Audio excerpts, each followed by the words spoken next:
Connaissez-vous la dernière charge de cavalerie en Europe occidentale?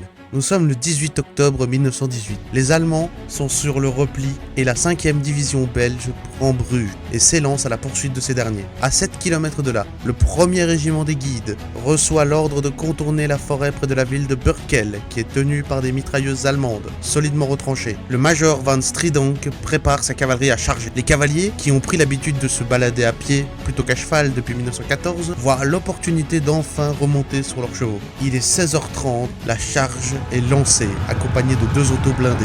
Les tirs des mitrailleux font des dégâts et tuent jusqu'à 10 cavaliers dans les rangs belges. Mais cela n'empêche tout de même pas le régiment de percer les mitrailleuses et arriver au contact de sortir les carabines, prenant au dépourvu les Allemands qui n'ont d'autre choix que de se replier. Le régiment des guides poursuit sa progression et rencontre un peu plus loin la 2e ligne de mitrailleuses allemandes. Toujours sur leur lancée, ils dépassent complètement les défenseurs allemands qui sont forcés vers 17h de se replier et d'abandonner la ville. Bien que cette bataille ne soit pas d'une grande ampleur, elle a tout de même le mérite d'être la dernière charge planifiée de cette ampleur en Europe occidentale.